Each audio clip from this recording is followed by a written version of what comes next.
아이고, 이 추운 날 아이가 왜 여기에 있어? 한겨울, 국밥집 아줌마 순이가 가게 앞에 쓰러진 소년을 발견합니다.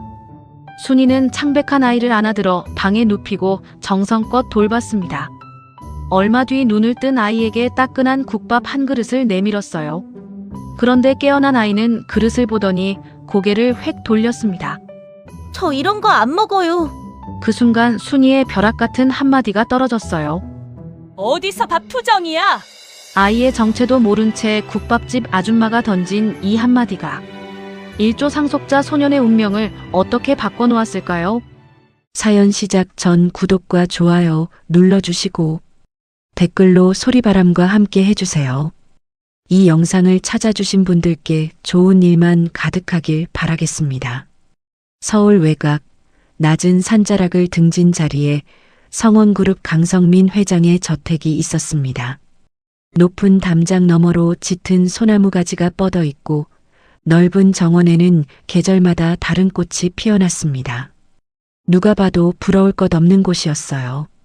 그러나 그 크고 화려한 저택 안에는 웃음소리 하나 없는 적막이 늘 가득했습니다. 창가에 7살 강하준이 서 있었습니다. 차가운 유리창에 손바닥을 살며시 갖다 댄 채 움직이지 않았어요. 손끝의 스미는 유리의 차가운 온도만이 고요한 방 안에서 느껴지는 전부였습니다. 넓고 화려한 방이었지만 그 안에 있는 것은 작고 앙상한 7살 아이 하나뿐이었죠. 책상 앞에 앉은 하준의 시선이 한쪽으로 향했습니다. 책상 한켠 나무 액자 하나가 놓여 있었어요. 금이 간 액자 모서리에는 낡은 테이프가 붙어 있었습니다. 그 안에는 환하게 웃고 있는 여인의 사진이 담겨 있었는데 하준은 그 웃음을 실제로 본 적이 없었습니다. 어머니는 하준을 낳다가 산후 합병증으로 세상을 떠났습니다. 아버지가 챙겨준 사진 한 장, 그것이 하준이 가진 어머니의 전부였어요. 하준은 천천히 손을 뻗어 액자 유리를 쓸어내렸습니다. 유리는 차가웠고 사진 속 어머니의 미소는 그 어떤 말도 건네지 않았죠. 하준이 4살 되던 해 아버지 강성민은 새엄마 윤혜정과 재혼했습니다. 윤혜정은 딸아이를 하나 데려왔어요. 처음 저택에 들어오던 날 새엄마 윤혜정은 무릎을 굽혀 하준의 눈높이에 맞추며 살갑게 웃었습니다. 아버지가 거실 소파에 앉아 있을 때면 따뜻한 목소리로 하준의 머리를 쓰다듬으며 말을 건넸어요. 하준아, 밥은 먹었어? 많이 먹어야지. 그러나 아버지의 발소리가 복도에서 멀어지는 순간이면 윤혜정의 얼굴은 싸늘하게 굳어졌습니다. 방금 전까지 입꼬리를 올리던 그 얼굴이 맞나 싶을 만큼 눈빛이 달라졌죠. 됐어. 방에 들어가 있어. 어린 하준은 그 눈빛을 설명할 수 없었지만 온몸으로는 알고 있었습니다. 저 웃음이 자신을 향한 것이 아니라는 것을요. 윤혜정의 딸 주영이도 처음에는 친근하게 다가왔지만 이내 엄마의 눈치를 살피며 하준을 슬그머니 외면하기 시작했어요. 그해 12월 초의 일이었습니다. 아버지 강성민이 서재에서 갑자기 쓰러졌어요. 두꺼운 서류 더미가 펼쳐진 책상 앞에서 평소 건강하던 사람이 아무런 예고 없이 쓰러진 것이었습니다. 복도에서 그 소리를 들은 하준이 서재 문을 박차고 뛰어들었어요. 아버지가 바닥에 쓰러진 채 눈을 감고 있었습니다. 하준이 달려가 아버지의 손을 잡으려는 순간 새엄마 윤혜정의 손이 하준의 어깨를 가로막았어요. 하준아, 방에 들어가 있어. 차갑고 단호한 목소리였습니다. 구급대원들이 들어와 아버지를 들것에 실었고 구급차 소리가 저택 앞마당을 가득 채우다 점점 멀어졌습니다. 하준은 현관 앞에 혼자 남겨진 채 굳어 있었습니다. 구급차 소리가 점점 멀어지는 것이 느껴졌어요. 발이 떨어지지 않았습니다. 그제야 하준의 입에서 소리가 새어나왔어요. 아빠, 아빠. 그러나 그 누구도 대답해주지 않았습니다. 저택 안에 다시 정막이 찾아왔고 하주는 그 자리에서 한참을 움직이지 못했어요. 다음 날 아침 하주는 새엄마 윤혜정에게 조심스럽게 다가갔습니다. 저도 데려가 주세요. 아빠 보고 싶어요. 윤혜정은 하준을 내려다보며 눈 하나 깜짝하지 않았습니다. 넌 아직 어려서 안 돼. 아버지가 힘드실 때 가면 안 돼. 하준은 아무 말도 하지 못한 채 방으로 돌아왔습니다. 문을 닫고 이불 속으로 기어 들어간 하준은 아버지 사진을 꺼내 가슴께에 꼭 쥐었어요. 밤새 베개가 젖어들었습니다. 강성민 회장이 쓰러진 뒤 며칠이 지났습니다. 생사를 넘나드는 위험한 고비가 이어지는 동안 성원그룹은 최태준 부사장이 대신 이끌어가고 있었어요. 당연한 수순이었습니다. 회장이 쓰러졌으니 누군가는 그 자리를 메워야 했으니까요. 그 과정에서 최태준은 회장의 주요 서류들을 검토할 권한을 손에 넣었습니다. 유언장 내용을 파악한 것은 그 즈음이었어요. 며칠 뒤 최태준이 저택을 찾아와 새엄마 윤혜정과 서재로 들어갔습니다. 하준이 복도를 지나다 발걸음을 멈춘 것은 자신의 이름이 들렸기 때문이었죠. 하준이 성인되면 지분 51%의 1조에 달하는 재산 상속입니다. 경영 수업을 이수한 뒤 회사까지 물려받는 조건이고요.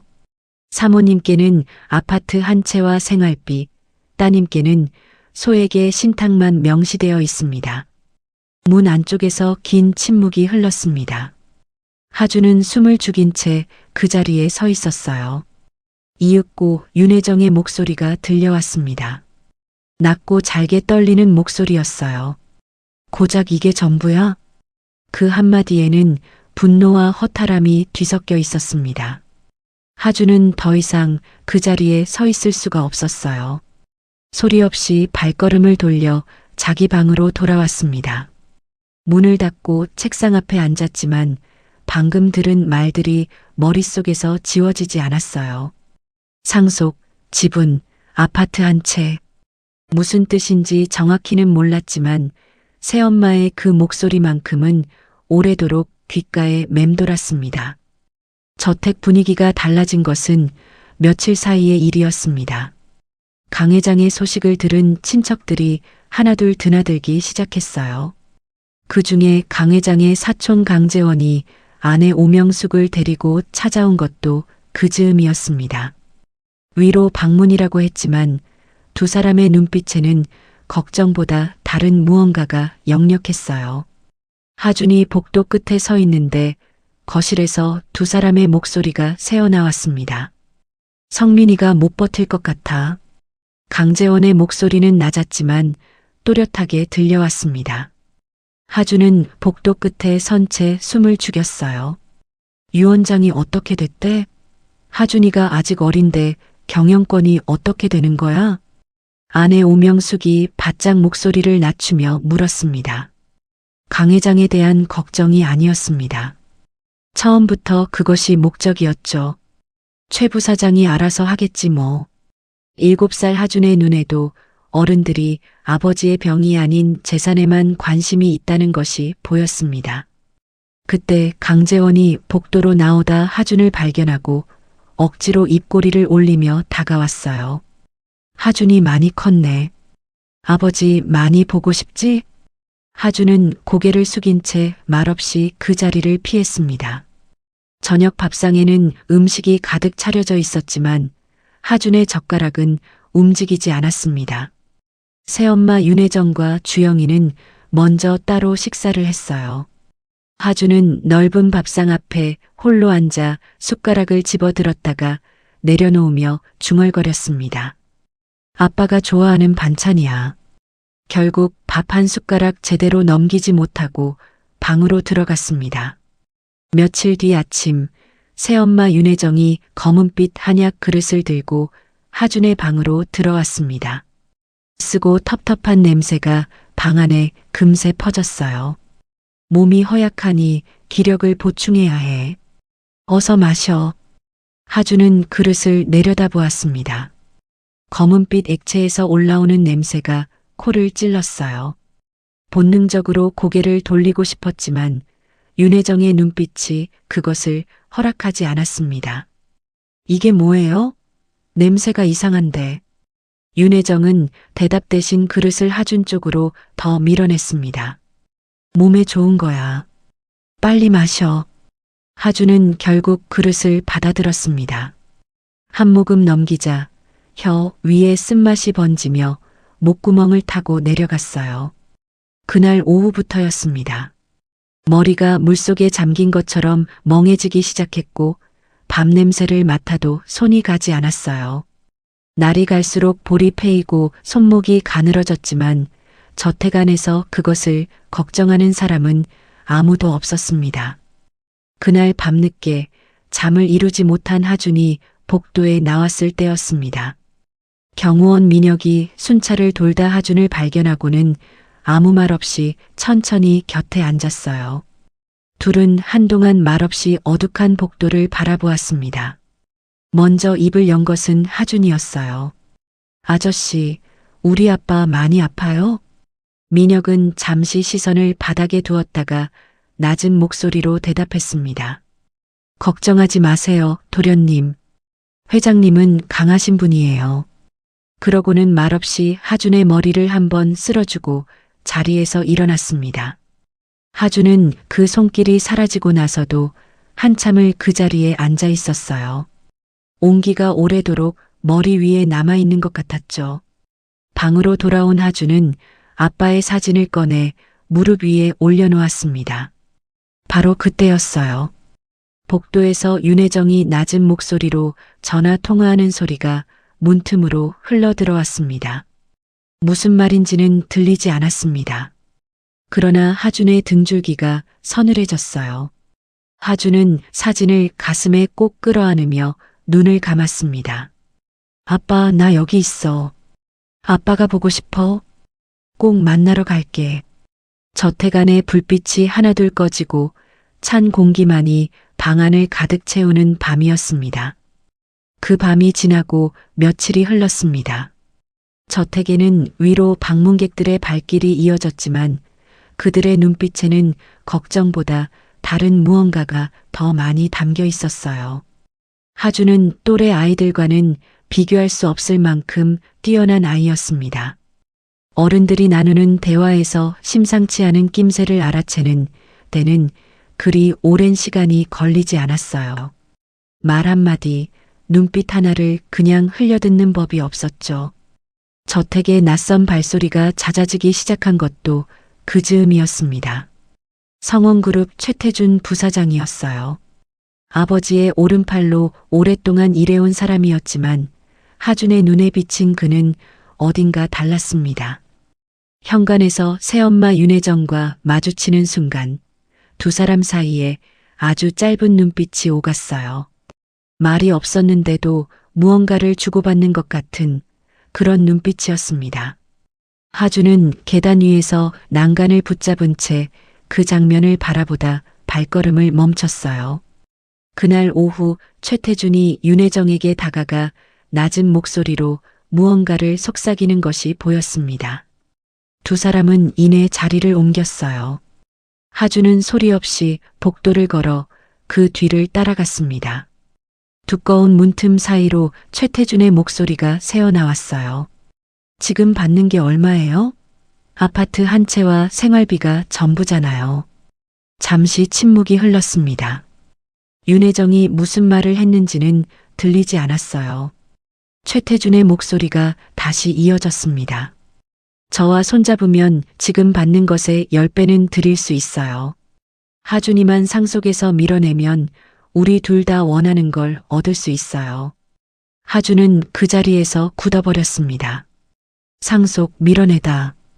7살짜리가 완전히 이해하기엔 어려운 말이었지만 자신의 이름이 그 문장 안에 들어있다는 것만은 또렷하게 들렸어요. 하준은 천천히 뒷걸음질쳐 자기 방으로 돌아왔습니다. 손끝이 차가웠어요. 그날 이후로 하준의 하루는 달라졌습니다. 말수가 줄었고 방 안에 머무는 시간이 늘었지만 실은 가만히 앉아 저택 안을 관찰하고 있었어요. 최태준이 드나드는 요일과 시간을 눈여겨보았고 윤혜정과 마주칠 때마다 두 사람이 주고받는 눈빛의 방향을 기억해 두었습니다. 작은 메모장에 날짜와 함께 자신이 본 것들을 적어 내려갔어요. 글씨는 작고 삐뚤었지만 그 안에 담긴 내용은 또렷했습니다. 그렇게 며칠을 관찰하던 어느 날 오후 윤혜정과 최태준이 함께 외출하는 것을 창문 너머로 확인한 하주는 조용히 자리에서 일어났습니다. 아버지의 서재로 향했어요. 문을 살며시 열고 들어서는 순간 오래된 책 냄새와 가죽 의자 냄새가 코끝을 스쳤습니다.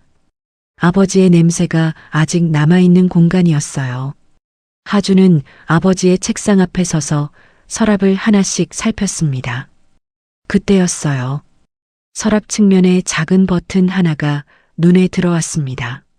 서랍 색깔과 거의 같아 그냥 지나치기 쉬운 자리였지만 하준의 눈은 그것을 놓치지 않았어요.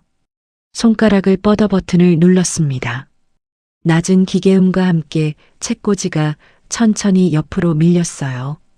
그 뒤에 금고가 모습을 드러냈습니다. 하주는 잠시 그 자리에 서서 비밀번호를 떠올렸어요. 아버지의 목소리가 귓가에 맴돌았습니다. 하준이 생일은 참 귀한 날이야. 아빠가 절대 잊지 못할 날이지.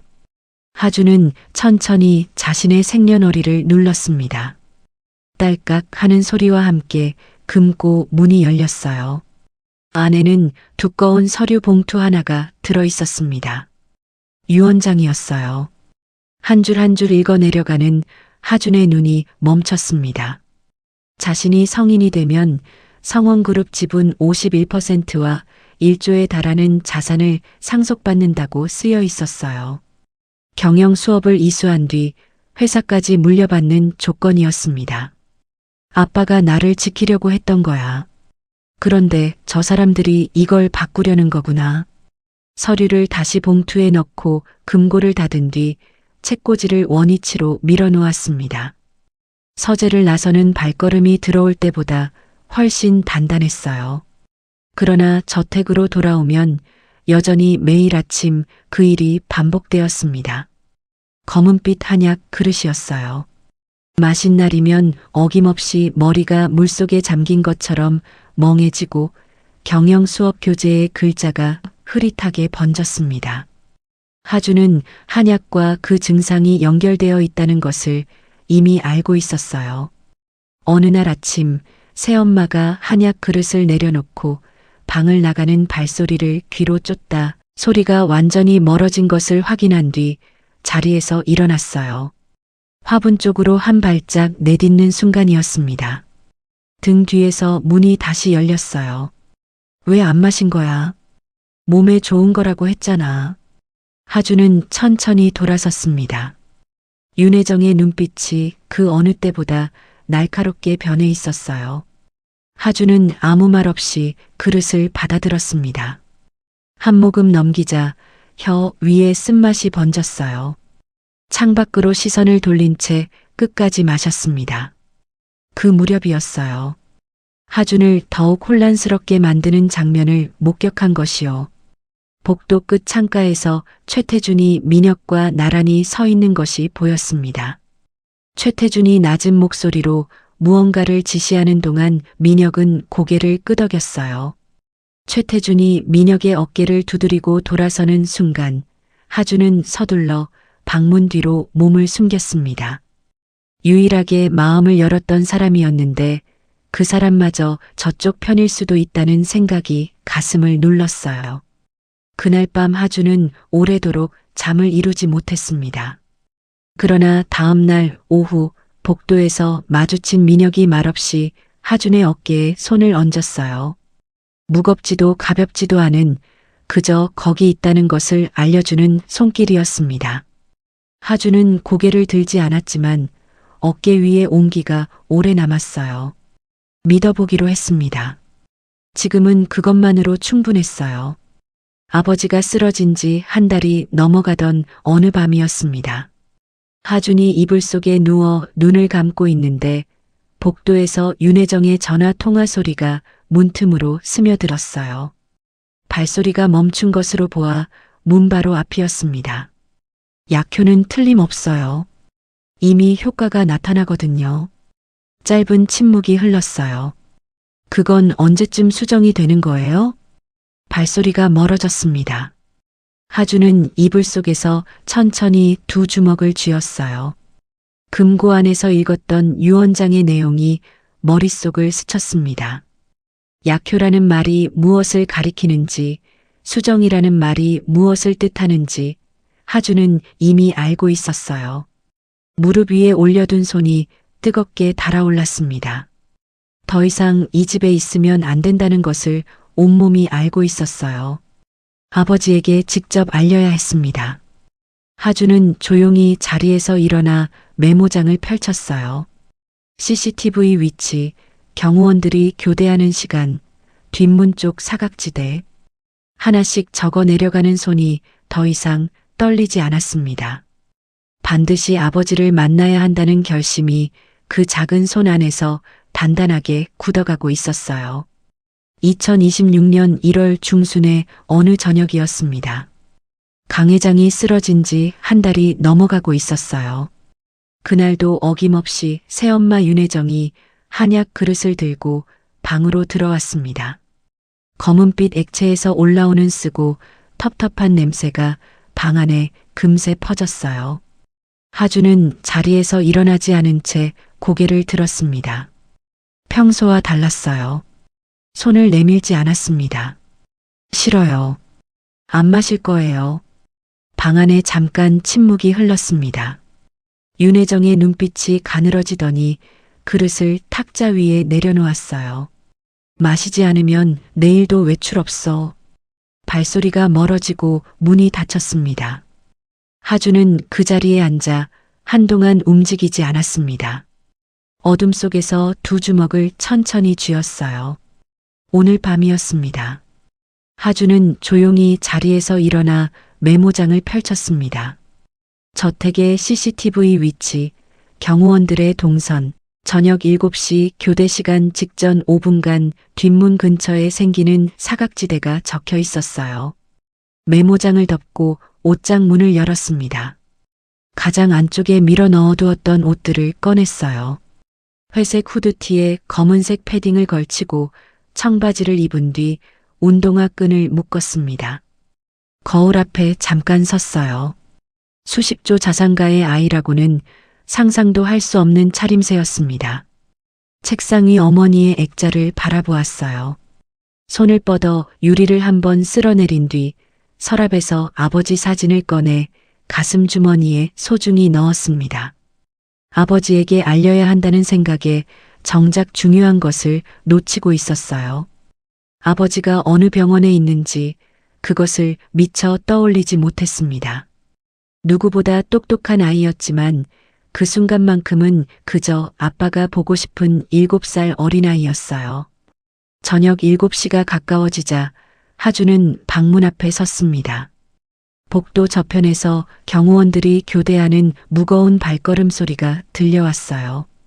발소리가 점점 멀어지는 것을 귀로 쫓다 소리가 완전히 잦아드는 순간 방문을 살며시 열었습니다. 복도는 텅 비어 있었어요. 하주는 숨을 죽인 채 발소리를 최대한 죽이며 걸었습니다. 긴 복도를 지나 계단을 내려갔어요. 저택 안쪽 복도는 어두웠고 어디선가 희미한 바람 소리가 들렸습니다. 뒷문에 다다르자 하주는 잠깐 멈추었어요. 차가운 철제 손잡이가 손바닥에 닿았습니다. 문을 밀었어요. 정원으로 이어지는 넓은 통로였습니다. 발 아래로 돌바닥에 차가운 감촉이 느껴졌어요. 정원을 가로질러 걸었습니다. 밤바람이 뺨을 스쳤고 멀리 뒤쪽 출입문에 희미한 불빛이 보였어요. 하주는 그쪽으로 걸음을 옮겼습니다. 출입문 손잡이를 잡아당겼어요. 문이 열렸습니다. 1월의 밤 공기가 한꺼번에 밀려들었어요. 코끝이 아릴 만큼 차가운 공기였습니다. 아빠, 기다려줘. 하주는 뒤를 돌아보지 않고 걷기 시작했습니다. 아버지가 있을 병원을 찾아 무작정 걸었어요. 처음 들어선 대형 병원 접수대 앞에서 하주는 최대한 또렷한 목소리로 물었습니다. 강성민 회장님, 여기 입원했나요? 직원이 화면을 확인하더니 고개를 저었어요. 하주는 발길을 돌렸습니다. 다음 병원으로 향했어요. 그 다음 병원으로도 걸었습니다. 한 곳, 두 곳, 세 곳. 모두 허탕이었어요. 걸으면서야 깨달았습니다. 아버지가 어느 병원에 입원해 있는지 자신은 아무것도 모른다는 것을요.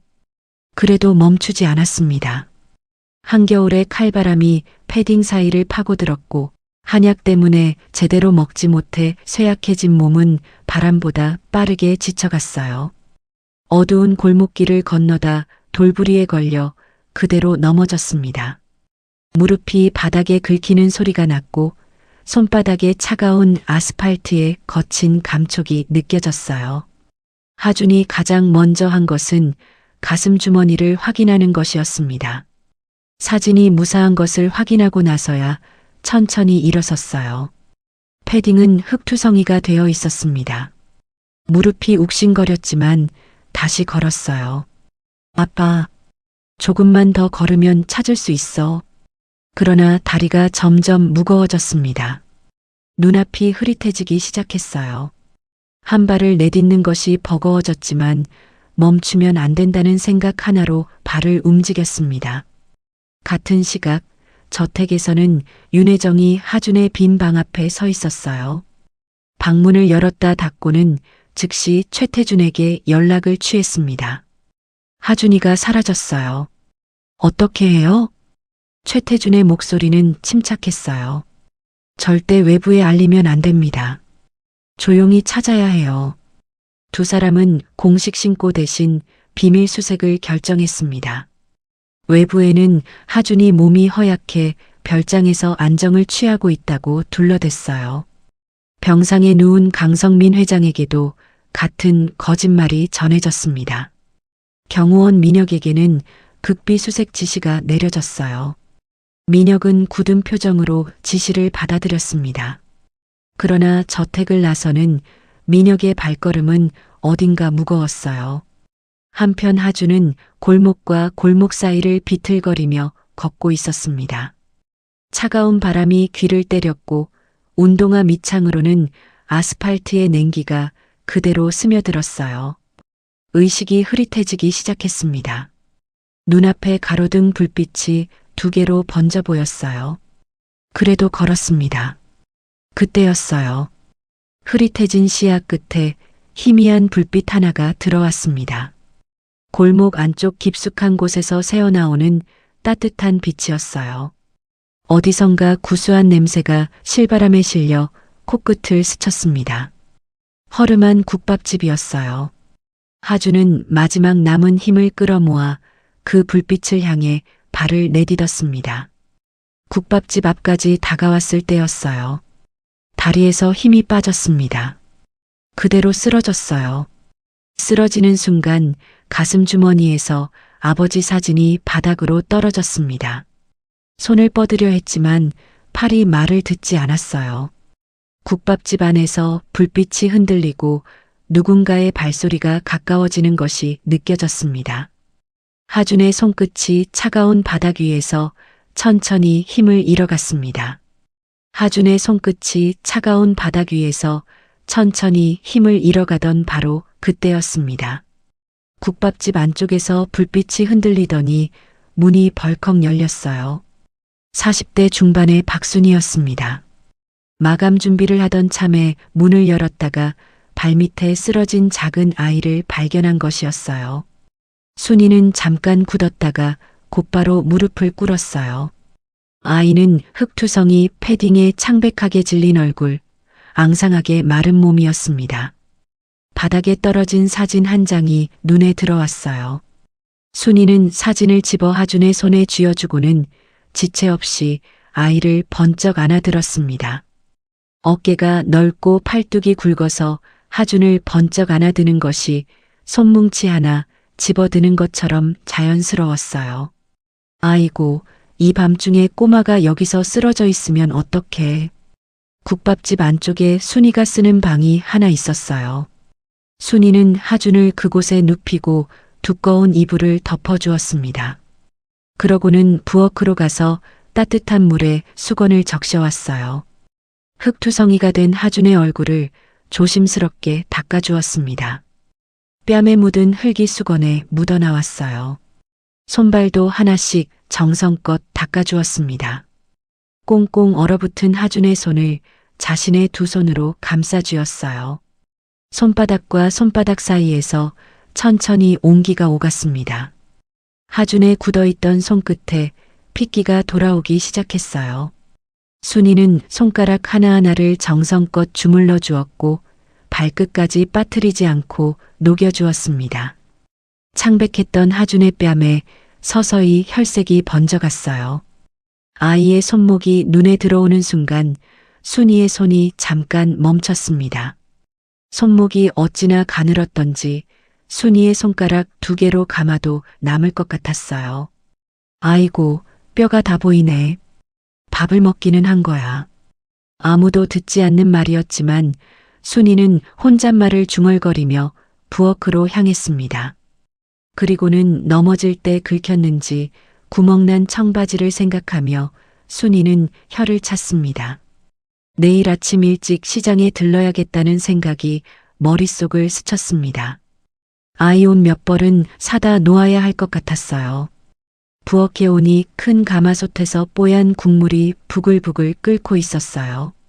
순이는 국밥을 한 그릇 넉넉히 퍼담으며 국물을 한번 맛보았습니다. 간이 딱 맞았어요. 얼마쯤 지났을까요? 하준이 눈을 떴습니다. 낯선 천장이 보였어요.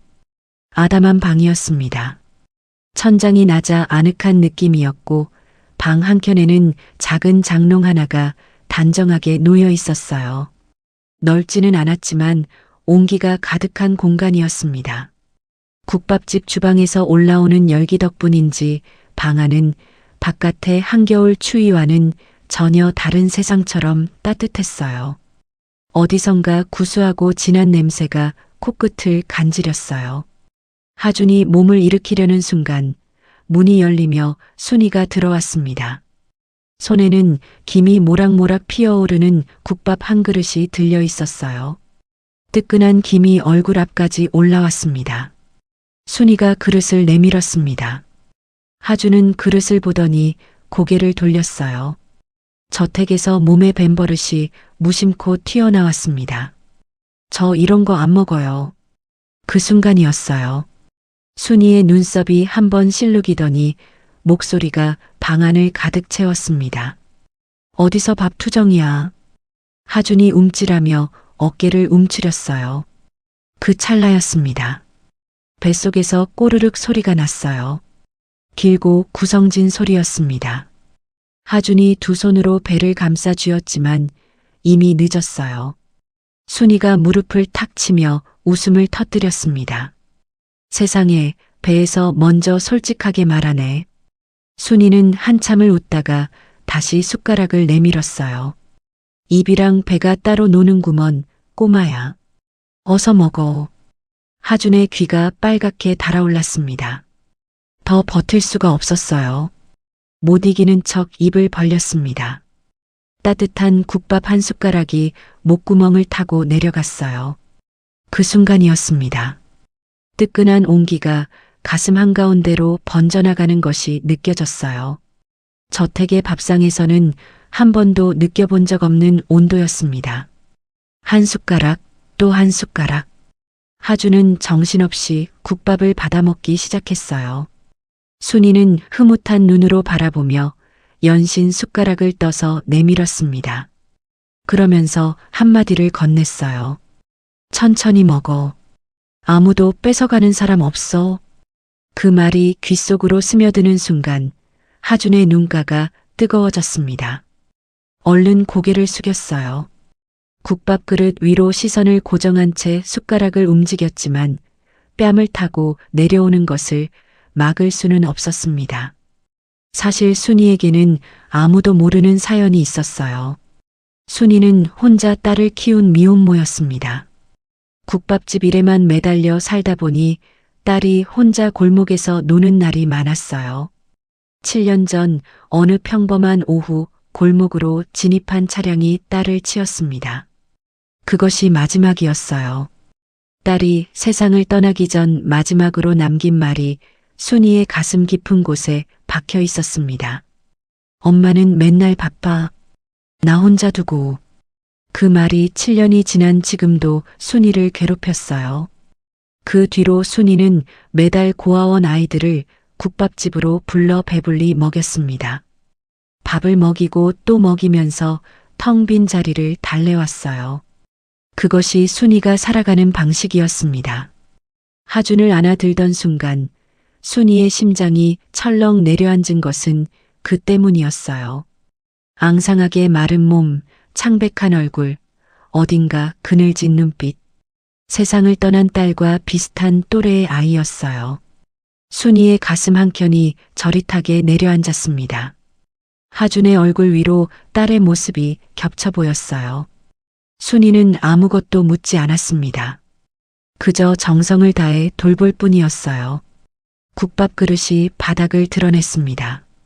순이가 빈 그릇을 받아들더니 하준의 머리카락을 손으로 한번 쓸어내렸어요. 투박하지만 부드러운 손길이었습니다. 하준은 그 손길에 눈을 살짝 감았어요.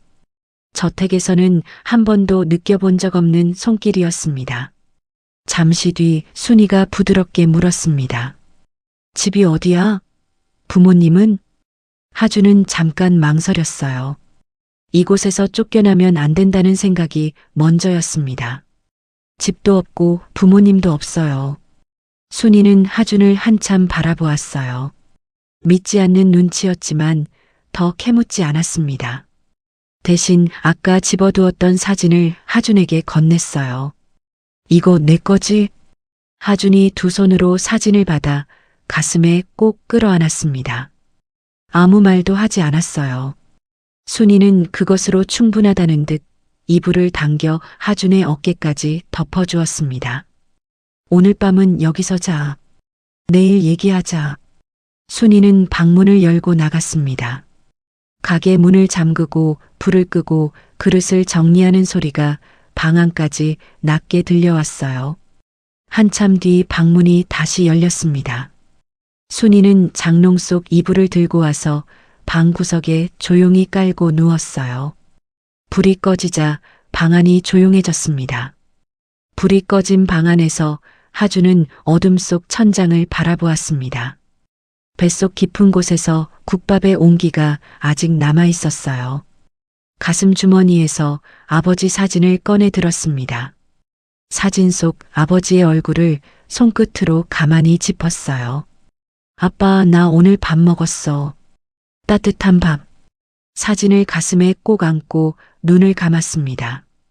방 구석에서는 순이의 고른 숨소리가 낮게 들려왔어요. 저택에서의 밤과는 달랐습니다.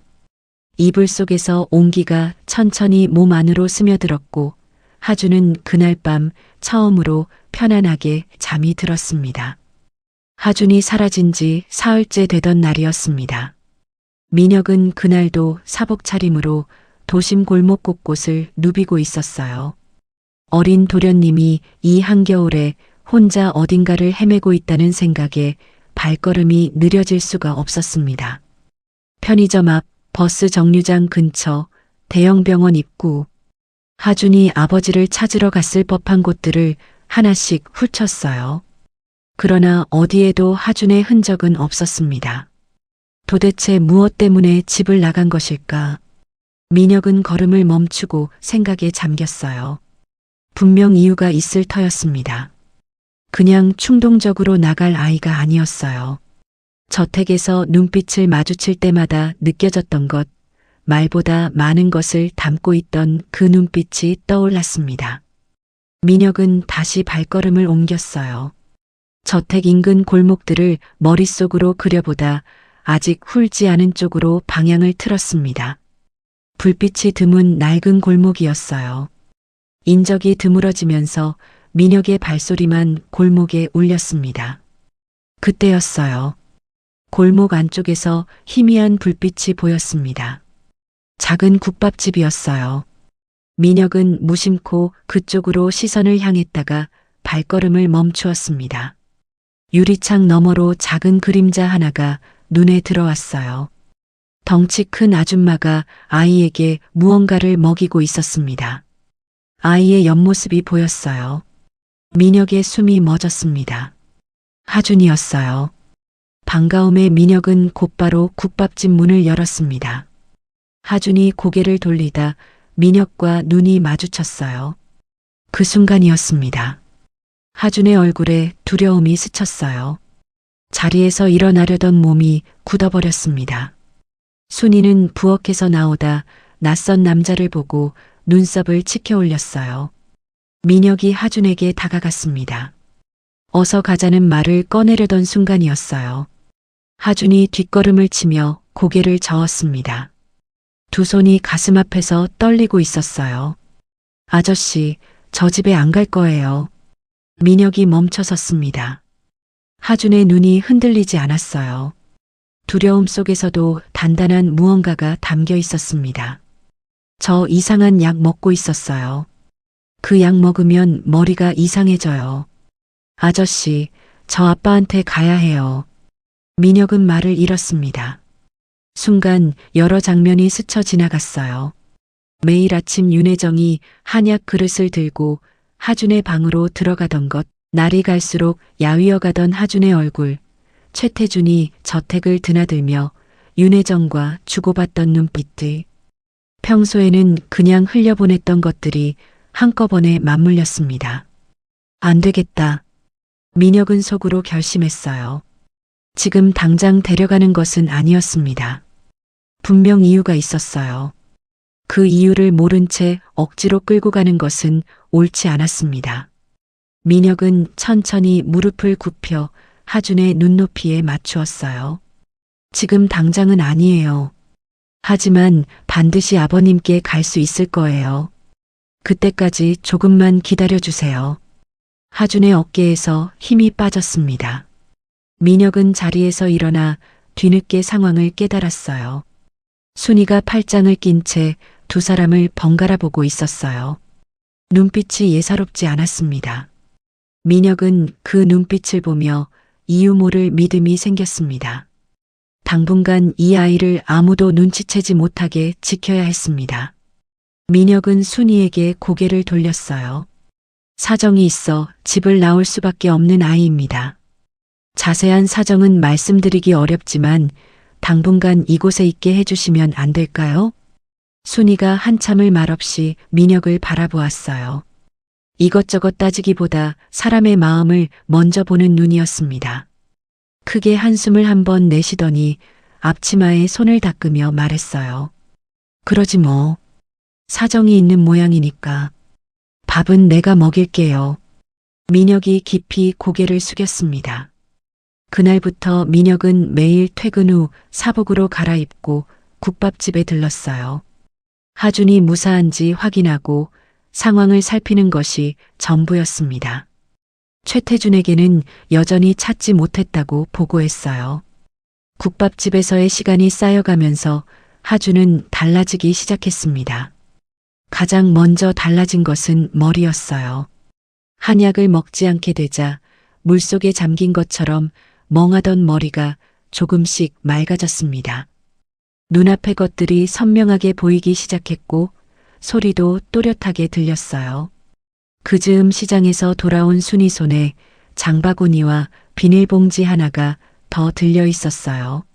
새 청바지 한 벌과 밝은 노란색 니트였습니다. 순이는 봉지를 하준 앞에 툭 내려놓으며 말했어요. 입어봐. 구멍 난 바지 입고 다니면 안 되지. 하준이 눈을 동그랗게 떴습니다. 순이는 이미 부엌으로 들어가고 없었어요. 하준은 천천히 봉지를 열었습니다. 노란색 니트를 집어들었어요. 저택에서 입던 옷들과는 달리 수수하고 소박한 옷이었지만 손에 닿는 감촉이 보드라웠습니다. 새 옷으로 갈아입은 하준이 거울 앞에 섰어요. 순이가 부엌에서 나오다 흘깃 보더니 한마디를 툭 던졌습니다. 그래, 이제 좀 사람 같네. 순이가 매일 차려주는 밥상 덕분에 볼에도 서서히 살이 올랐습니다. 소박한 밥상이었지만 하준은 매번 그릇을 깨끗이 비웠어요. 밥을 먹다가 순이와 눈이 마주치는 순간이 있었습니다. 별다른 말이 없었는데도 눈가가 뜨거워지는 하준이었어요. 얼른 고개를 숙이면 순이가 무뚝뚝하게 한마디를 던졌습니다. 왜 그래?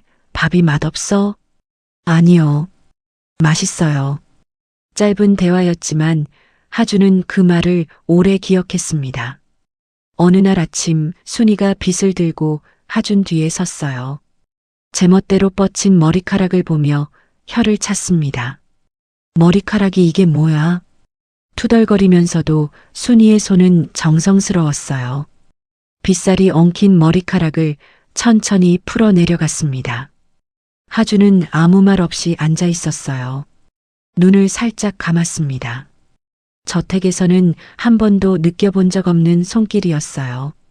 장사가 끝난 저녁이면 하준은 자연스럽게 자리에서 일어나 상을 닦기 시작했습니다. 처음에는 순이가 손을 내저었어요. 됐어. 꼬맹이가 뭘 한다고. 그러나 하준은 물러서지 않았습니다. 행주를 들고 묵묵히 상을 닦았어요. 순이는 결국 내버려 두었습니다. 둘이 나란히 마감 청소를 끝내고 나면 잠깐 카운터 앞에 걸터 앉아 쉬었어요. 하준이 가마솥 앞에서 국자를 휘젓는 순이를 바라보다 물었습니다. 아줌마 국밥 끓이는 거 어려워요? 순이가 국자를 멈추지 않은 채 대답했어요. 어렵지. 그래도 맛있게 하려면 어렵게 해야 해. 하준이 피식 웃었습니다. 저택에서는 한 번도 지어본 적 없는 표정이었어요. 그날 밤이었습니다. 하준이 국밥집 한켠에 혼자 앉아 가슴 주머니에서 아버지 사진을 꺼내 들었어요. 마침 주방에서 나오던 순이가 그 모습을 보았습니다. 아무것도 묻지 않았어요. 잠시 후 따뜻한 사골 국물 한 그릇을 하준 앞에 소리 없이 내려놓았습니다. 자기 전에 이거 마셔. 몸 따뜻해져. 하준이 고개를 들었어요. 아줌마. 왜? 한참을 망설였습니다. 하고 싶은 말이 목구멍까지 올라왔지만 결국 입 밖으로 나오지 않았어요. 순이가 하준의 머리를 한번 쓰다듬고 돌아섰습니다. 하준은 사골 국물을 두 손으로 감싸 쥐었어요. 그릇의 온기가 손바닥을 타고 천천히 번져왔습니다. 아빠, 나 여기서 밥 잘 먹고 있어. 근데 아빠가 보고 싶어? 사진을 가슴에 꼭 안은 채 눈을 감았어요. 방 구석에서는 순이의 고른 숨소리가 낮게 들려왔습니다. 국밥집에서 지낸 지 열흘쯤 지난 저녁이었습니다. 순이가 밥상을 들고 방으로 들어왔어요. 나물 반찬에 계란말이, 구수한 된장국이었습니다. 순이 나름대로 정성껏 차린 밥상이었어요. 그런데 하준이 밥상을 이리저리 훑어보더니 툴툴거렸습니다. 고기 반찬은요? 저택에서 늘 좋은 음식만 먹어온 버릇이 또 무심코 튀어나온 것이었어요. 순이의 얼굴에서 평소의 호탕한 웃음기가 사라졌습니다. 눈빛이 달라졌어요. 순이는 깊은 한숨을 한번 내쉬더니 하준의 맞은편에 털썩 주저앉았습니다. 뭔가 단단히 작심한 표정이었어요. 순이가 입을 열었습니다. 그날 아침 국밥집에 들렀던 배달기사 이야기였어요. 대기업 배달 플랫폼이 수수료를 올리는 바람에 수입이 반 토막이 났다고 그 배달기사가 국밥 한 그릇을 시켜놓고 한숨을 내쉬며 털어놓던 이야기였습니다. 하루에 12시간씩 오토바이를 몰아도 한 달 벌이가 생활비에도 못 미친다고 했어요. 순이의 목소리가 조금씩 낮아졌습니다. 얼마 전에 옆골목 분식집도 문 닫았어. 거기 사장님이 20년 넘게 그 자리 지켰는데 대기업 프랜차이즈가 들어오면서 버티질 못한 거야. 순이의 목소리가 분노로 조금씩 떨리기 시작했습니다. 납품 단가를 터무니없이 후려치는 대기업 때문에 문을 닫은 작은 공장 이야기, 원가도 안 되는 값에 물건을 넘기다. 결국 빚더미에 앉은 소상공인 이야기가 이어졌어요. 하주는 젓가락을 내려놓은 채 순이를 바라보고 있었습니다. 아줌마, 그 배달기사 아저씨 지금도 와요? 순이가 말을 멈추었습니다. 고개를 들어 하준을 바라보았어요. 꼬맹이가 딴청을 피울 줄 알았는데 눈빛이 진지했습니다. 순이는 잠깐 하준을 들여다보다가 다시 입을 열었어요. 그 아저씨 아직도 매일 아침 여기 와서 국밥 한 그릇 시켜 먹고 나가. 그게 하루 중에 제일 든든한 한 끼래. 하준이 그 말을 들으며 시선을 밥상으로 내렸습니다. 나물 반찬과 된장국이 눈에 들어왔어요. 그러고는 다시 순이를 바라보았습니다. 아줌마, 나쁜 회사들은 왜 그렇게 해요? 순이가 잠시 말없이 하준을 바라보았어요. 예상치 못한 질문이었습니다. 잠깐 숨을 고르더니 천천히 입을 열었어요. 힘세다고 남 밟으면 안 되는 거야. 그게 다야. 짧고 단호한 말이었습니다. 하준의 가슴 어딘가에 그 말이 박혔어요. 순이는 계속 이어갔습니다. 밥 한 끼 못 먹는 사람이 이 세상에 얼마나 많은데 그걸 모르는 사람이 어떻게 큰 사람이 될 수 있겠어? 순이의 눈시울이 붉어졌습니다. 말 끝에 목소리가 조금 떨렸어요. 하준은 고개를 푹 숙였습니다. 귀가 뜨겁게 달아올랐어요. 자신이 바로 그 대기업 회장의 아들이라는 사실이 머릿속을 무겁게 짓눌렀습니다. 저택 안에서는 단 한 번도 들어본 적 없는 이야기였어요. 경영 교재에서 배웠던 숫자들과 도표들이 아닌 그 숫자들 뒤에서 실제로 살아가는 사람들의 이야기였습니다. 한참을 고개를 숙이고 있던 하준이 천천히 입을 열었어요. 아줌마, 저 그런 사람 되기 싫어요. 힘 있다고 남 밟는 사람이요. 순이가 굳었습니다. 7살짜리 입에서 나온 말이라고는 믿기지 않는 말이었어요. 순이는 잠깐 하준을 바라보다가 무릎을 탁 쳤습니다. 그럼 안 되면 되지. 생각이 있으면 달라질 수 있어. 툭 던지는 말이었지만 그 안에 묵직한 것이 담겨 있었습니다. 하준은 고개를 들지 않은 채 그 말을 오래 새겼어요. 두 사람은 말없이 밥상 앞에 앉아 밥을 마저 먹었습니다. 숟가락 소리만 조용히 오갔어요. 그러나 이전과는 달랐습니다. 한 숟가락 한 숟가락이 다른 무게로 느껴졌어요. 밥을 다 먹은 뒤 하준이 조용히 말했습니다. 아줌마, 저 아빠가 많이 보고 싶어요. 순이의 손이 멈추었어요. 하준을 바라보는 눈빛이 흔들렸습니다. 아무것도 캐묻지 않고 말없이 하준의 머리에 손을 얹었어요. 쓰다듬는 것도 아니고 토닥이는 것도 아닌 그냥 그 자리에 손을 얹어두는 것이었습니다. 아빠 꼭 만날 수 있을 거야. 걱정하지 마. 투박하지만 따뜻한 한마디였어요. 하준은 고개를 들지 않았습니다. 눈가가 뜨거워졌지만 참았어요. 설거지를 하던 순이가 한참 뒤 혼잣말처럼 중얼거렸습니다. 수도 소리 사이로 간신히 들릴 만한 목소리였어요. 밥 걱정 없이 잘하는 게 당연한 게 아니야. 하준은 방 한켠에서 그 말을 들었습니다. 순이의 등을 바라보았어요. 넓은 어깨가 설거지를 하며 조금씩 움직이고 있었습니다. 그 뒷모습 어딘가에 깊은 사연이 있다는 것을 하준은 그날 처음으로 어렴풋이 느꼈어요. 물어보고 싶었지만 묻지 않았습니다. 그날 밤이었습니다. 불을 끈 방 안에서 하준은 아버지 사진을 꺼내 들었어요. 손끝으로 사진 속 아버지의 얼굴을 가만히 짚었습니다. 아빠, 나 좋은 사람 될게. 진짜로. 방 구석에서 순이의 고른 숨소리가 낮게 들려왔습니다. 하준은 사진을 가슴에 꼭 안은 채 눈을 감았어요. 오늘 순이의 말이 자꾸만 귓가에 맴돌았습니다. 힘있다고 약한 사람 밟으면 안 된다는 그 말이, 밥 한 끼가 얼마나 소중한지 모르면 큰 사람이 될 수 없다는 그 말이요. 쉽게 잠이 오지 않는 밤이었어요. 그러나 그 무게가 싫지 않았습니다. 가슴 한켠이 묵직하게 채워지는 느낌이었어요. 국밥집에 머문 지 2주가 되어 가던 2월 초의 어느 날이었습니다. 그날도 순이는 이른 아침부터 가마솥 앞에 서서 국물을 끓이고 있었어요. 뽀얀 김이 천장까지 피어오르고 국자로 휘젓는 소리가 국밥집 안을 가득 채웠습니다. 하주는 카운터 옆자리에 앉아 순이가 챙겨준 책을 펼쳐놓고 있었어요. 한약을 끄는 뒤로 머리가 맑아진 덕분에 글자들이 또렷하게 눈에 들어왔습니다. 그때였습니다. 국밥집 문이 벌컥 열렸어요. 험악한 인상의 사내 둘이 들어섰습니다.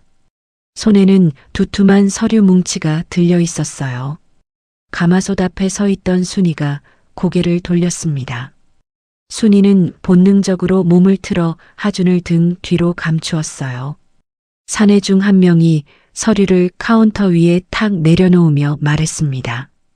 계약 기간도 얼마 안 남았으니 지금 서명하시는 게 유리합니다. 재개발 구역으로 지정된 골목에서 국밥집을 내보내기 위한 철거 동의서였어요. 순이가 떨리는 손으로 서류를 집어들었습니다. 빽빽하게 적힌 글씨들이 눈앞에서 흔들렸어요.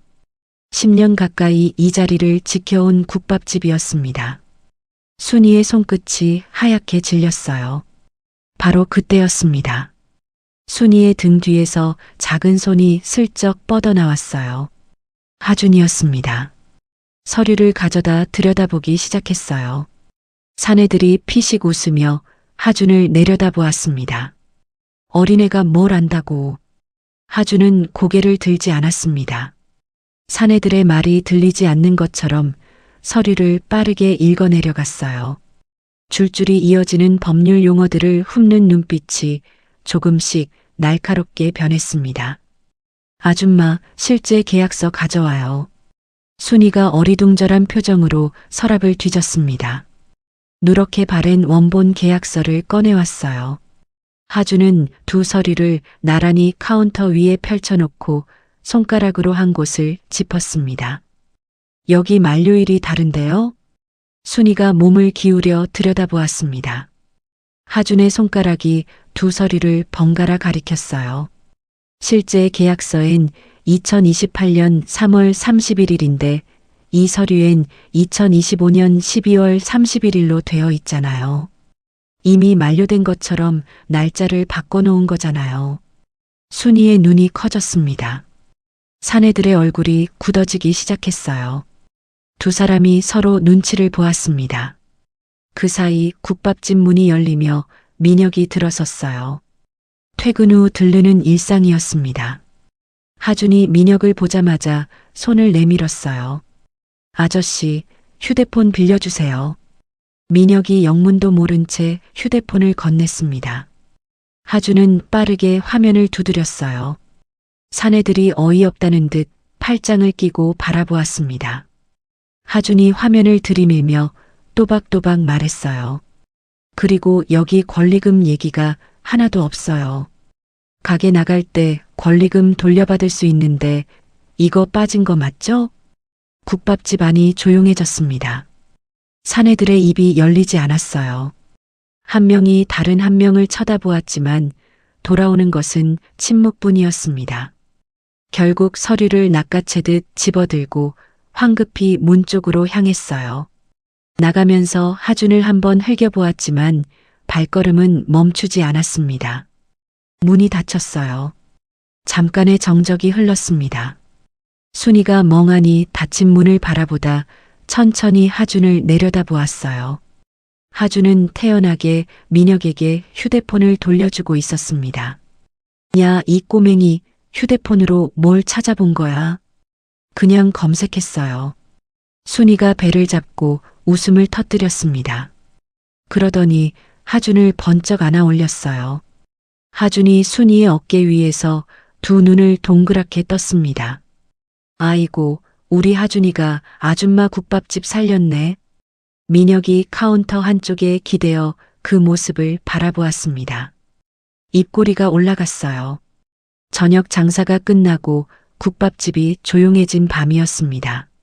순이가 마지막 그릇을 닦아 선반에 올려놓는 소리가 국밥집 안에 울렸어요. 하준은 카운터 옆 의자에 앉아 있었습니다. 무릎 위에 손을 올려놓은 채 아무 말이 없었어요. 순이가 행주를 내려놓고 하준 옆에 앉았습니다. 무슨 말을 건네려다 멈추었어요. 하준의 어깨가 작게 떨리고 있었습니다. 소리가 새어나왔어요. 처음에는 작고 가늘었습니다. 그러다 점점 커졌어요. 하준이 두 손으로 얼굴을 감싸쥐며 소리내어 울기 시작했습니다. 저택에서는 혼자 이불 속에서 삼켜야 했던 눈물이었어요. 안아줄 사람도 들어줄 사람도 없었던 곳에서 늘 혼자 감당해야 했던 것들이 한꺼번에 터져 나왔습니다. 순이가 말없이 하준을 품에 안았어요. 넓고 따뜻한 품이었습니다. 괜찮아. 실컷 울어. 아무도 뭐라 안 해. 하준은 순이의 품에 얼굴을 묻은 채 한참을 울었습니다. 순이는 아무것도 묻지 않았어요. 그저 넓은 손으로 하준의 등을 천천히 토닥였습니다. 일정한 리듬으로 이어지는 그 손길이 하준의 등을 타고 온몸으로 퍼져나갔어요. 한참이 지나서야 울음이 잦아들었습니다. 하준이 순이의 품에 기댄 채 눈을 감았어요. 가슴속 어딘가가 텅 비어 있다가 다시 채워지는 느낌이었습니다. 반드시 훌륭한 사람이 되어야겠다는 생각이 그 자리를 천천히 메워왔어요. 말로 꺼내지 않아도 되는 다짐이었습니다. 그냥 가슴속에 단단하게 새겨지는 것이었어요. 하준이 국밥집을 지켜낸 그날 이후로도 시간은 흘렀습니다. 저택 쪽은 조용하지 않았어요. 최태주는 하준이 여전히 돌아오지 않는 것에 점점 초조해지고 있었습니다. 하루가 지날수록 하준이 누군가에게 무언가를 말할 수 있다는 생각이 그를 짓눌렀어요. 결국 수색 인원을 대폭 늘렸습니다. 윤혜정에게도 연락이 왔어요. 아직도 못 찾았어요? 이러다 일이 커지면 우리 둘 다 끝이에요. 민혁에게도 수색을 강화하라는 지시가 다시 내려왔습니다. 민혁은 굳은 표정으로 고개를 끄덕였어요. 그러나 저택 문을 나서는 발걸음은 여전히 국밥집 골목 쪽으로 향했습니다. 민혁이 없는 낮 시간이었어요. 순이가 장바구니를 들고 하준의 손을 잡았습니다. 전통시장에 장을 보러 가는 길이었어요. 시장 초입에 들어서는 순간 하준의 발걸음이 저절로 느려졌습니다. 좁은 골목 양쪽으로 가게들이 빼곡하게 늘어서 있었어요. 생선 비린내와 갓 쪄낸 만두 냄새가 뒤섞였고 상인들의 호객 소리가 사방에서 울렸습니다. 어묵 국물이 보글보글 끓는 소리, 커다란 칼로 채소를 다듬는 소리, 수레를 밀며 지나가는 소리가 한꺼번에 밀려왔어요. 색색깔의 채소들이 좌판 위에 가득 쌓여 있었고 튀김기름 냄새가 골목 전체를 덮었습니다. 저택에서는 상상도 할 수 없는 풍경이었어요. 아줌마 이게 다 뭐예요? 순이가 피식 웃으며 대답했어요. 시장이지 뭐야. 여기서 다 사는 거야. 하준이 두리번거리며 걸었습니다. 순이가 물을 집어들고 두드려 보더니 상인과 흥정하는 동안 하준은 그 옆에 서서 시장 풍경을 눈에 담았어요. 빨간 고추가 자루째 쌓여 있는 가게, 갓 잡아온 생선들이 은빛으로 반짝이는 좌판 할머니 한 분이 쪼그려 앉아 손수 담근 김치를 파는 작은 자리까지. 하준은 처음으로 입꼬리가 올라가는 것을 느꼈습니다. 순이가 그 모습을 흘깃보다 말없이 웃었어요. 바로 그때였습니다. 하준의 눈이 멈추었어요. 좌판 너머 골목 입구 쪽에 낯선 사내 둘이 서 있었습니다. 시장을 구경하는 것도 물건을 사는 것도 아니었어요. 군중 사이를 훑으며 무언가를 찾는 눈빛이었습니다. 그 시선이 하준 쪽으로 향하는 순간 하준의 손이 순이의 옷소매를 잡아당겼어요. 아줌마, 도망쳐요. 순이가 고개를 돌렸습니다. 갑자기 무슨 소리야? 빨리요. 제발이요. 순이는 영문도 모른 채 하준의 손을 잡았어요. 두 사람이 시장 골목을 뛰기 시작했습니다. 순이의 장바구니가 흔들렸고 하준의 운동화가 바닥을 박찼어요. 골목을 꺾고 또 꺾었습니다. 그러나 골목은 점점 좁아졌어요. 앞이 막혔습니다. 사내들의 발소리가 점점 가까워졌어요. 하준이 순이 등 뒤에 바짝 붙었습니다. 사내 중 하나가 천천히 다가오며 말했어요. 꼬마야, 우리랑 같이 가면 돼. 아무 일 없을 거야. 하준이 입술을 꽉 깨물었습니다. 순이는 두 발을 땅에 딱 붙인 채 하준 앞을 막아섰어요. 그 순간이었습니다. 사내 중 하나가 옆에 있던 시장 상인의 채소 수레를 힘껏 밀어버렸어요. 배추와 무가 가득 실린 묵직한 수레가 좁은 골목을 따라 빠르게 굴러왔습니다. 쇳소리를 내며 달려오는 수레의 속도가 무서웠어요. 하준이 그 자리에 얼어붙었습니다. 온몸에서 힘이 빠지는 것 같았어요. 다리가 말을 듣지 않았습니다. 내 새끼 다친다. 순이가 달려나왔어요. 두 발을 땅에 단단히 디디고 두 팔을 벌려 수레 앞을 막아섰습니다. 쿵 하는 소리와 함께 수레가 순이의 몸에 부딪혔어요. 순이는 물러서지 않았습니다. 손바닥이 수레 모서리에 긁혔고 무릎이 바닥에 쓸렸어요. 그래도 두 발은 움직이지 않았습니다. 이를 악문 순이의 얼굴에서 땀이 흘렀어요. 마침내 수레가 완전히 멈춰섰습니다. 순이가 돌아서며 시장 골목을 향해 소리쳤어요. 저 사람들이 내 새끼한테 수레를 밀쳤어요. 시장 상인들이 하나둘 고개를 내밀었습니다. 골목에 사람들이 몰려들었어요. 갑자기 수십 개의 시선을 받게 된 사내들의 얼굴이 굳었습니다. 결국 서로 눈치를 보다 슬금슬금 뒤로 물러서더니 골목을 빠져나갔어요. 순이는 태연하게 웃으며 주변 상인들에게 손을 흔들었습니다. 그러고는 하준의 손을 꼭 쥐고 시장을 빠져나왔어요. 국밥집 문이 닫혔습니다. 두 사람은 한동안 말이 없었어요. 순이가 겨우 숨을 고르는 동안 하준은 순이의 손을 내려다보았습니다. 손바닥이 빨갛게 긁혀 있었어요. 하준의 눈가가 뜨거워졌습니다. 아줌마 손 다쳤잖아요. 순이가 손을 뒤집으며 피식 웃었어요. 이까짓 거 금방 낫지. 우리 하준이 안 다쳤으면 됐지. 하준이 순이의 품에 얼굴을 묻었습니다. 말이 나오지 않았어요. 가슴속에서 무언가가 올라왔지만 어떤 말로도 표현할 수가 없었습니다. 한참을 그렇게 있다가 하준이 아주 작은 목소리로 입을 열었어요. 아줌마, 나 아줌마를 엄마라고 불러도 돼요? 국밥집 안이 조용해졌습니다. 순이가 굳었어요. 가슴 한가운데가 무너지는 것 같았습니다. 말을 꺼내려 할수록 목구멍이 좁아졌어요. 눈을 깜빡였지만 소용이 없었습니다. 7년 전 골목에서 잃어버린 딸의 얼굴이 스쳐 지나갔어요. 그 작고 따뜻했던 손이 마지막으로 남긴 목소리가 귓가에 맴돌았습니다. 순이는 대답 대신 하준을 두 팔로 꼭 끌어안았어요. 말보다 먼저 팔이 움직였습니다. 하준의 등이 순이의 품 안에 쏙 들어왔어요. 한참이 지나서야 순이의 입에서 낮고 떨리는 목소리가 흘러나왔습니다. 그래, 내 새끼. 하준이 순이의 품에 더 깊이 얼굴을 묻었어요. 순이의 가슴팍에서 심장 뛰는 소리가 느껴졌습니다. 두 사람은 말없이 그렇게 한참을 안겨 있었어요. 국밥집 밖으로 2월의 찬바람 소리가 들려왔지만 그 안에서는 아무것도 들리지 않았습니다. 가마솥에서 피어오르는 온기가 두 사람을 조용히 감싸고 있었어요.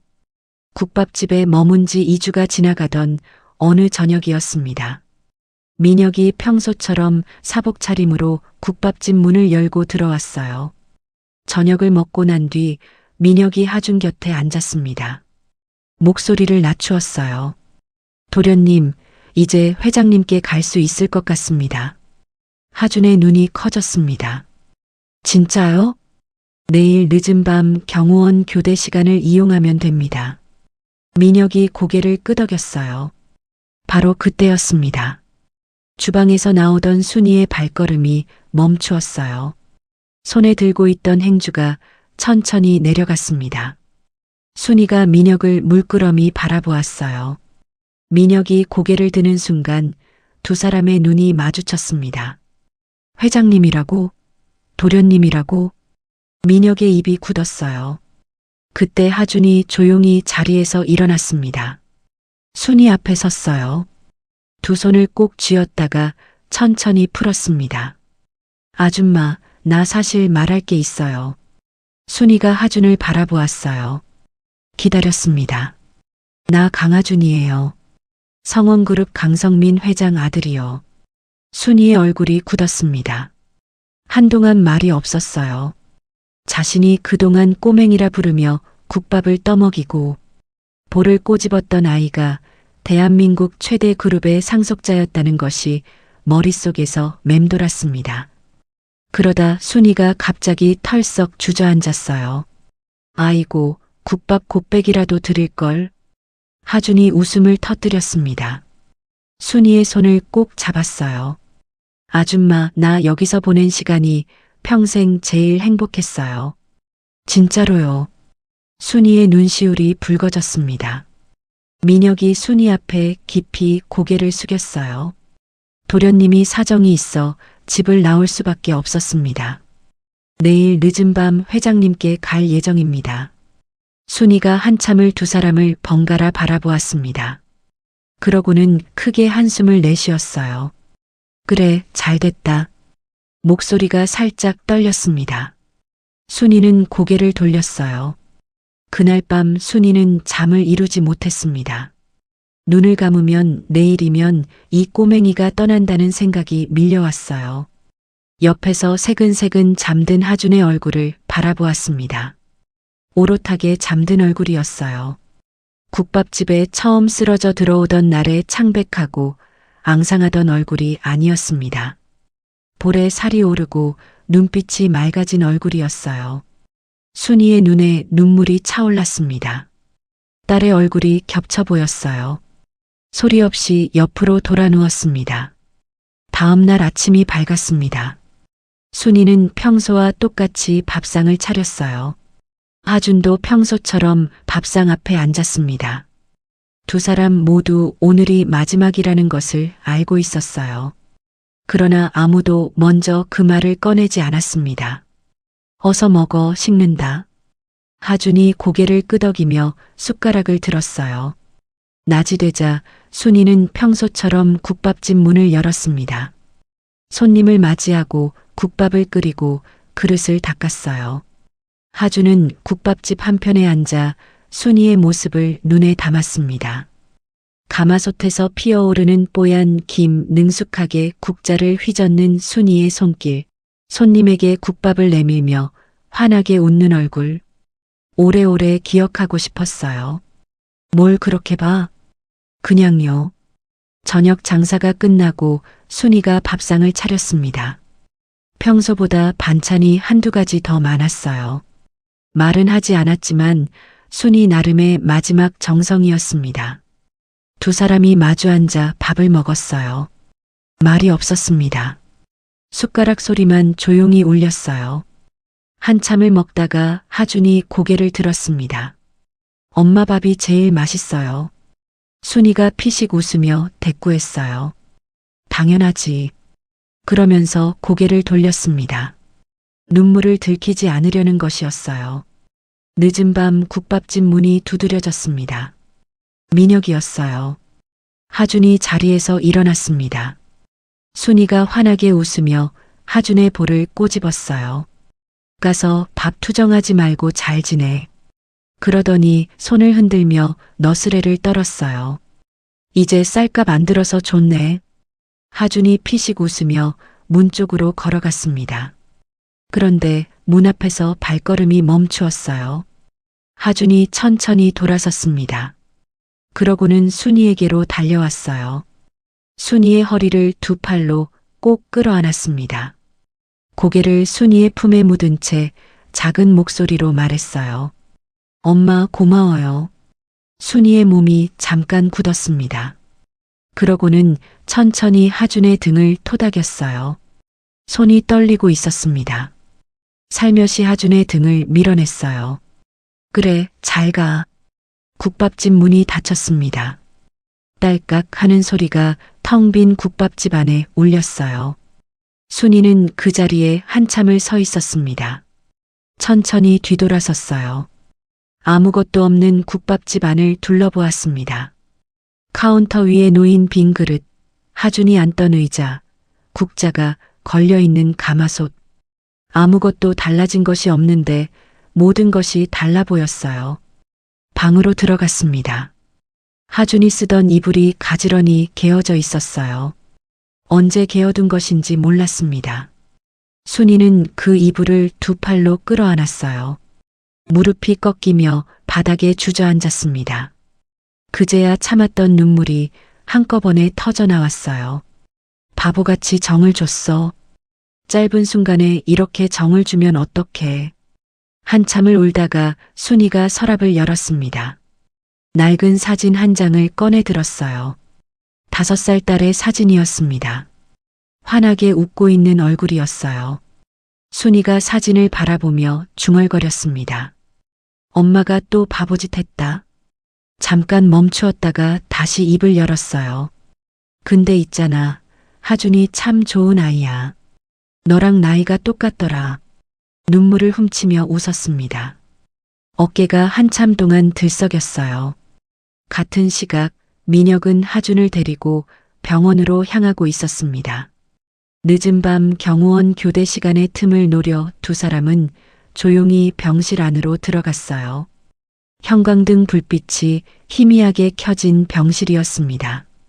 침대에 누운 강성민이 인기척에 천천히 눈을 떴어요. 그 순간이었습니다. 아버지와 아들의 눈이 마주쳤어요. 하준이 달려갔습니다. 아버지의 손을 두 손으로 꼭 잡았어요. 손이 많이 여위어 있었습니다. 하준의 눈에서 눈물이 주르륵 흘러내렸어요. 아빠 보고 싶었어. 많이 아팠어? 강성민의 눈에도 눈물이 고였습니다. 떨리는 손으로 하준의 머리를 쓸어내렸어요. 그래, 우리 하준이 왔구나. 하준이 눈물을 훔치며 입을 열었습니다.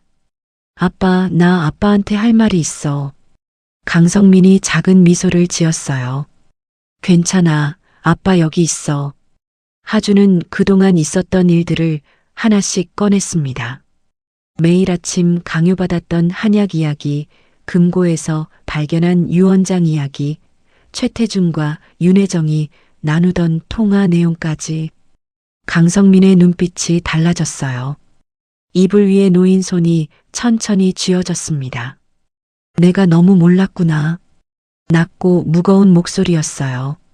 눈물 한 방울이 베개 위로 떨어졌습니다. 자신이 가장 믿었던 사람들에게 배신당했다는 것이, 그 사이에서 아들이 혼자 버텨왔다는 것이 가슴을 짓눌렀어요. 강성민은 즉각 움직였습니다. 병상에 누운 채로 신뢰할 수 있는 법률팀에 직접 연락을 취했어요. 최태준을 완전히 배제한 채였습니다. 하준의 증언 하나하나가 증거가 되었어요. 유언장 조작 시도, 한약을 통한 고의적 집중력 저하, 상속 조건 미달을 유도하려 했던 계획까지. 법률팀이 움직이기 시작하자 빠르게 실체가 드러났습니다. 검찰 수사가 시작됐습니다. 성원그룹 부사장실에서 최태준이 소환장을 받아든 것은 그로부터 며칠 뒤였어요. 그동안 당당하게 저택을 드나들던 발걸음이 끊겼습니다. 배임과 횡령 혐의였어요. 오랫동안 회장의 신뢰를 등에 업고 쌓아 올린 것들이 하루아침에 무너졌습니다.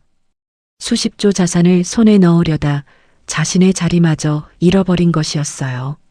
새엄마 윤혜정에게도 법적 책임이 뒤따랐습니다. 미성년자에게 고의로 집중력을 저하시키는 약을 강요하고 유언장 조작에 가담한 것은 변명의 여지가 없었어요. 강성민은 법률팀을 통해 이혼 절차를 밟는 동시에 유언장에 명시된 윤혜정의 상속 내용을 전면 무효화했습니다. 아파트도 생활비도 없었어요. 미성년 자녀를 상대로 저지른 일이었으니 법원도 강성민의 손을 들어주었습니다. 저택 현관문이 열리고 윤혜정이 짐을 챙겨 나오던 날이었어요. 딸 주영의 손을 잡고 걸어 나오는 뒷모습이었습니다. 저택에 들어올 때와는 비교할 수 없을 만큼 초라한 모습이었어요. 수십조를 꿈꿨던 사람의 결말이었습니다. 저택 현관문이 닫히는 소리가 크게 울렸어요. 그것으로 끝이었습니다. 탐욕이 남긴 것은 아무것도 없었어요. 그 시각 병실에서는 전혀 다른 일이 일어나고 있었습니다. 의료진은 강성민의 상태가 빠르게 호전되고 있다고 했어요. 고비를 넘긴 뒤로 회복 속도가 눈에 띄게 빨라졌습니다. 같은 병을 앓던 다른 환자들과는 달랐어요. 아들을 다시 만났다는 것만으로도 살아야 할 이유가 생긴 사람의 회복은 달랐습니다. 강성민은 하준의 손을 잡은 채 눈을 감았어요. 하준도 아버지 침대 옆에 고개를 기댔습니다. 병실 밖으로 새벽 공기가 조용히 흘렀어요. 오래도록 찾아 헤매던 자리에 두 사람이 나란히 있었습니다. 강성민이 퇴원한 것은 그로부터 한 달 뒤였습니다. 병원 복도를 걸어 나오던 날 하준이 아버지의 손을 꼭 잡았어요. 이번 전보다 많이 여위었지만 걸음은 단단했습니다. 병원 현관문을 나서는 순간 이른 봄의 바람이 두 사람의 얼굴을 스쳤어요. 강성민이 눈을 가늘게 뜨며 하늘을 올려다보았습니다. 오랜만에 느끼는 바깥 공기였어요. 차에 오르려던 하준이 아버지의 손을 잡아당겼습니다. 아빠, 나 꼭 가고 싶은 데 있어.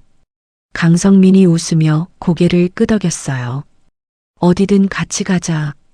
두 사람이 찾아간 곳은 낡은 골목 안쪽의 작은 국밥집이었습니다. 민혁이 차에서 내려 골목을 바라보았어요. 하준이 앞장서서 걸었습니다.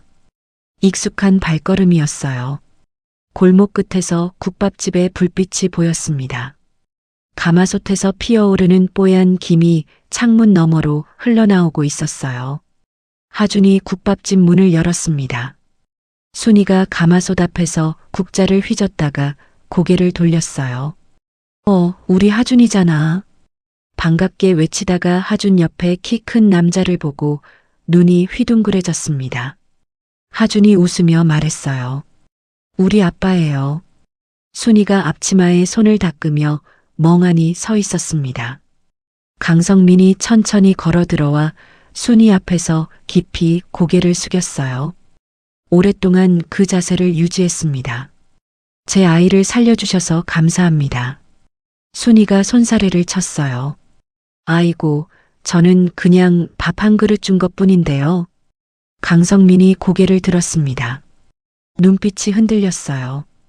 그 밥 한 그릇이 제 아이를 살렸습니다. 잠깐 사이를 두었다가 강성민이 조용히 이어갔어요. 이 건물 주인을 알아봤습니다. 제가 매입했어요. 이제 이 건물은 박 사장님 겁니다. 앞으로는 임대료 걱정 없이 마음껏 장사하세요. 순이의 눈이 커졌습니다. 손에 들고 있던 국자가 흔들렸어요. 아이고, 무슨 말씀을. 그러시면 안 됩니다. 받아주셔야 합니다. 강성민의 목소리가 단호했어요. 순이가 입술을 달싹이다 결국 앞치마로 눈물을 훔쳤습니다. 한참을 그렇게 서 있다가 이내 호탕하게 웃으며 외쳤어요. 됐고, 어서 앉아요. 국밥 식기 전에. 그날 이후 강성민과 하준은 한 달에 한 번 국밥집을 찾았습니다. 민혁은 어김없이 국밥 2그릇을 뚝딱 비워냈어요. 순이는 올 때마다 하준의 볼을 꼬집으며 말했어요. 밥은 잘 먹고 다니냐? 그때마다 하준이 피식 웃으며 고개를 끄덕였습니다. 세 사람이 나란히 앉아 국밥을 먹는 것이 한 달 중 가장 행복한 시간이 되었어요. 하준이 중학교를 마치고 유학을 떠나던 날 국밥집을 찾았습니다. 순이가 평소보다 훨씬 푸짐하게 밥상을 차렸어요. 잡채에 갈비찜까지 올라왔습니다. 하준이 밥상을 보며 웃었어요. 아줌마 이거 다 어떻게 먹어요? 순이가 퉁명스럽게 말했습니다. 다 먹어. 멀리 가면 언제 또 이런 밥 먹겠어. 하준이 숟가락을 들며 중얼거렸어요. 엄마 국밥이 제일 맛있는데 어떡해요. 순이가 하준의 머리를 한번 쓰다듬고는 고개를 돌렸습니다. 눈물을 감추느라 애쓰는 것이 역력했지만 끝까지 내색하지 않았어요. 밥 잘 먹고 다녀. 알겠지? 유학을 마치고 경영 수업을 쌓는 동안 하준은 귀국할 때마다 국밥집을 찾았습니다. 올 때마다 키가 훌쩍 자라고 어깨가 넓어진 하준의 모습에 순이는 뿌듯함을 감추지 못했어요. 그러다 어느 순간부터 하준의 발걸음이 뜸해지기 시작했습니다. 성원그룹을 세계 10대 기업으로 일구느라 눈코 뜰 새 없이 바쁜 나날이 이어졌기 때문이었어요. 순이는 섭섭한 내색 한 번 하지 않았습니다. 뉴스에서 성원그룹 소식이 나올 때마다 국밥집 한편에 앉아 TV를 바라보았어요. 화면 속 하준은 당당했습니다. 순이가 혼자 중얼거렸어요. 꼬맹이가 저렇게 됐네. 피식 웃으며 다시 가마솥 앞으로 향했습니다. 그것으로 충분했어요. 그리고 마침내 어느 날이었습니다. 국밥집 문이 열렸어요. 카운터 앞에서 국자를 씻던 순이는 인기척에도 고개를 들지 않았습니다. 손님이려니 했어요. 그런데 발소리가 멈추었습니다. 아무 말이 없었어요. 순이가 천천히 고개를 들었습니다. 문 앞에 선 사람은 건장한 체구에 고급 정장을 차려입은 남자였어요. 한눈에 봐도 한 기업을 이끄는 대표로 선 사람의 풍채와 기품이 느껴졌습니다. 하준이었어요. 그 작고 앙상하던 7살 꼬맹이의 모습은 하나도 남아있지 않았습니다. 세계적인 기업가가 되어 나타난 것이었어요. 그러나 그 남자가 문 앞에서 잠깐 멈추었습니다. 넓은 어깨와 굵은 팔뚝을 자랑하던 넉넉한 체구는 세월 앞에 한결 작아져 있었고 검은 머리카락은 온데간데 없이 백발이 고르게 내려앉은 순이의 뒷모습이 눈에 들어왔기 때문이었어요. 코끝이 뜨거워졌습니다. 한참을 그 자리에 서서 바라보다 천천히 입을 열었어요. 아줌마 나왔어요. 순이가 굳었습니다. 천천히 고개를 돌렸어요. 눈이 휘둥그레졌습니다. 본능적으로 번쩍 안으려다 허리를 잡으며 웃음을 터뜨렸어요. 아이고 허리야, 이제 못 안겠다. 하준이 먼저 성큼 다가와 순이를 꼭 안았습니다. 그 품이 어찌나 든든한지 순이가 중얼거렸어요. 이제 내가 안기는 신세가 됐네. 두 사람이 마주보며 한참을 웃었습니다. 웃음 사이로 눈물이 번졌지만 두 사람 모두 모른 척했어요. 하준이 자리에 앉으며 말했습니다. 아줌마 국밥 한 그릇 주세요. 오는 내내 그 생각만 했어요. 순이가 코를 훌쩍이며 부엌으로 향했어요. 기다려, 금방 끓여줄게. 잠시 뒤 김이 모락모락 나는 국밥 한 그릇이 하준 앞에 놓였습니다. 하준이 첫 숟가락을 뜨며 눈을 감았어요. 뜨끈한 국물이 목구멍을 타고 내려갔습니다. 그 맛은 여전했어요. 세상 어디서도 느낄 수 없었던 그 따뜻함이 고스란히 담겨 있었습니다. 하준이 눈을 뜨며 순이를 바라보았어요. 아줌마, 나 이 국밥 맛 잊은 적 없어요. 순이가 퉁명스럽게 웃으며 대꾸했습니다. 당연하지. 내 손맛인데. 밥을 다 먹은 하준이 자리에서 일어났어요. 순이를 조용히 안았습니다. 한참을 그렇게 서 있다가 작은 목소리로 말했어요. 엄마, 너무 늦게 왔죠? 일한다고 바빠서. 순이가 하준의 등을 토닥였습니다. 됐어. 바쁜 거 알지. 하준이 순이의 어깨를 꼭 쥐며 말했어요. 이제부터 더 자주 올게요. 엄마. 순이가 잠깐 굳었습니다. 그러고는 하준의 등을 한 번 더 세게 토닥였어요. 말이 나오지 않았습니다. 목구멍이 좁아지는 것 같았어요. 고개를 돌렸습니다. 그래도 눈물이 볼을 타고 흘러내렸어요. 강하준은 단순히 재산을 물려받은 상속자가 아니었습니다. 세상의 따뜻함과 을의 눈물을 아는 진정한 기업가로 성장했습니다. 중소기업가의 상생 프로그램을 도입하고 골목 상권을 보호하는 정책을 펼치며 세계적인 주목을 받았어요. 그리고 골목 상권 보호와 미혼모 자녀 지원을 위한 재단을 설립했습니다. 재단의 이름은 순이재단이었어요. 어느 날 한 기자가 인터뷰에서 물었습니다. 회장님의 경영 철학은 어디서 나왔나요? 하준이 잠시 미소를 지으며 대답했어요. 골목 국밥집 아줌마한테 배웠어요. 그 말이 전파를 타고 흘러나오던 날 저녁이었습니다. 국밥집 한편에 앉아 TV를 바라보던 순이의 귀에 그 목소리가 들렸어요. 순이가 리모컨을 내려놓았습니다. 한참을 그 자리에 앉아 있었어요. 그때 국밥집 문이 열렸습니다. 하준이었어요. 손에 따뜻한 커피 2잔을 들고 들어왔습니다. 인터뷰 봤어요? 순이가 피식 웃었어요. 봤지. 창피하게 왜 그런 말을 했어. 하준이 순이 옆에 앉으며 커피 한 잔을 내밀었습니다. 두 사람이 나란히 앉아 창밖을 바라보았어요. 골목에 저녁 불빛이 하나둘 켜지고 있었습니다. 국밥집 가마솥에서 올라오는 온기가 두 사람을 조용히 감쌌어요. 말이 없었습니다. 그래도 충분했어요. 국밥 한 그릇이 만들어낸 기적이 그 자리에 고스란히 남아 있었습니다. 하준과 순이의 이야기 어떠셨나요? 오늘의 이야기가 마음에 닿으셨다면 구독과 좋아요로 함께 해주세요. 그리고 따뜻한 감상평도 댓글에 남겨주세요. 오늘 하루 건강하고 맛있는 식사하세요. 소리바람이었습니다. 감사합니다.